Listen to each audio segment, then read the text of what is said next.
अस्सलाम वालेकुम स्टूडेंट्स। इस वीडियो में मैं एक्सप्लेन कर रही हूँ topic inhibitors. What are inhibitors? Inhibitors are molecules or substances that combine with enzyme and they block the function of the enzyme. These inhibitors, when they combine with the enzyme, they stop the function of the enzyme. They inhibit the enzymes from performing their function. That's why they are called inhibitors. ये वो molecule या substances हैं, जब ये enzyme के साथ combine करते हैं तो ये एंजाइम को काम करने से रोक देते हैं और ये एंजाइम के सबस्ट्रेट नहीं है। अब इससे सिमिलर एक टर्म है inhibition. Inhibition is process in which inhibitors combine with the enzyme and stop it's activity. उस प्रोसेस को बोलेंगे इनहिबिशन, जिसमें इनहिबिटर्स एंजाइम्स को के साथ बाइंड करते हैं और उनको काम करने से रोकते हैं। सो इनहिबिशन प्रोसेस को बोलेंगे और इनहिबिटर्स उन सब्सटेंसेस को बोलेंगे जो एंजाइम के साथ अटैच होंगे और एंजाइम को काम करने से रोक देंगे। There are two types of the inhibitors. Number one is competitive inhibitors, second is non competitive inhibitors. सबसे पहले competitive inhibitors. Competitive inhibitors combine with the active site of enzyme and they stop the enzyme from performing its function. अब question is why they combine with the active site of enzyme? क्योंकि active site पे तो substrate combine करता है। And when they combine with the active site of the enzyme? So answer is why का answer है कि competitive inhibitors combine with the active site of enzyme because these inhibitors are similar in structure to the substrate of the enzyme. They have structural similarity with the substrate of enzyme. That's why they can combine with the active site of the enzyme. इनका structure same होता है, enzyme के substrate जैसा होता है, इनका structure मिलता जुलता होता है। सेकेंड क्वेश्चन का आंसर है कि when they combine with the active site of enzyme. Competitive inhibitors combine with the active site of enzyme when substrate of enzyme is not available or it is present in low concentration. In that condition, competitive inhibitors can combine with the active site of enzyme. जब enzyme को अपना substrate नहीं मिल रहा या उसकी low concentration है, इस condition में कंपैटिटिव इनहिबिटर्स, क्योंकि इनका स्ट्रक्चर सेम होता है, सिमिलर होता है सबस्ट्रेट से, that's why they can combine with the active site of enzyme. And these inhibitors are reversible, means once they attach with the enzyme active site they can also be removed. ऐसा नहीं है कि एक दफ़ा attach हो गए तो वो परमानेंटली अटैच रहेंगे या एंजाइम को परमानेंटली वो नॉन फंक्शनल कर देंगे, ऐसा नहीं है। Once they are attached with the enzyme, these inhibitors will stop the enzyme from performing its function.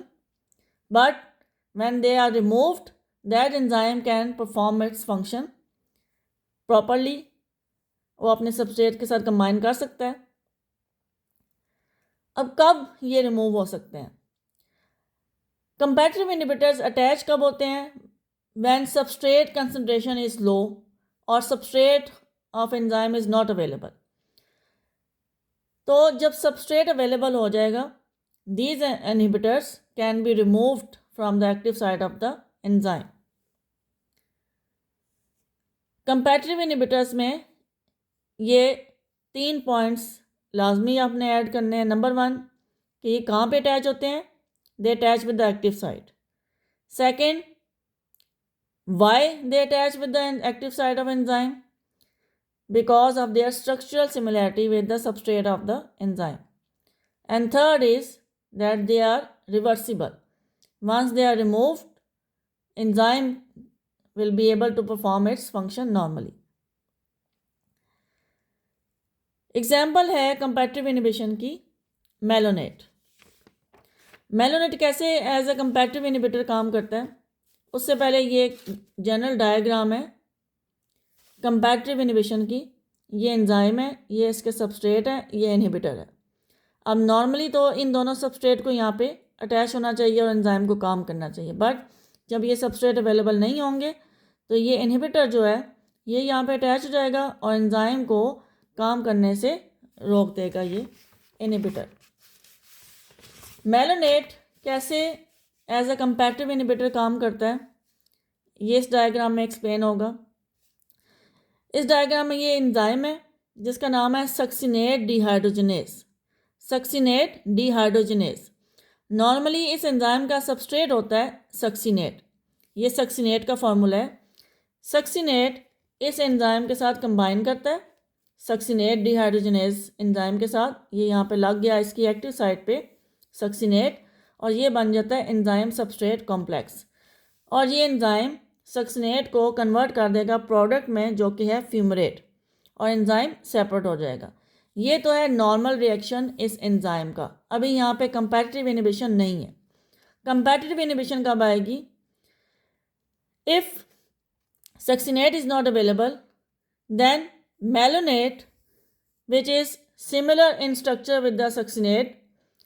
यहाँ पे इसमें देखें सिर्फ यहाँ कार्बन के साथ CH2 का डिफरेंस है बस। Remaining structure of malonate and succinate is similar.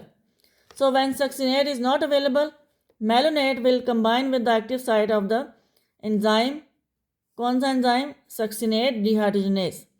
इस एंजाइम के साथ मेलोनेट कंबाइन हो जाएगा। अब मेलोनेट क्यों कंबाइन हुआ है? Because of structural similarity with the succinate.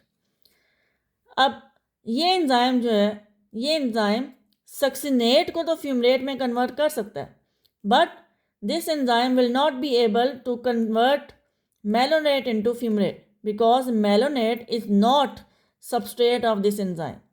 So यहाँ पे malonate will act as comparative inhibitor. जब तक ये यहाँ पे लगा रहेगा तब तक ये एंजाइम अपना काम नहीं कर सकेगा, कोई प्रोडक्ट नहीं बनेगी। But once it is removed और यहाँ पे आके सक्सिनेट लग जाएगा तो ये एंजाइम दोबारा से अपना फंक्शन जो है वो रिज्यूम कर लेगा और सक्सिनेट से फ्यूमरेट बनाना स्टार्ट कर देगा। सो इस डायग्राम में ये है कंपैरेटिव इनहिबिशन और इसमें मेलोनेट एक्ट करेगा as a comparative inhibitor. Second type non comparative inhibitor. Non comparative inhibitor को मैं नेक्स्ट वीडियो में एक्सप्लेन करूँगी।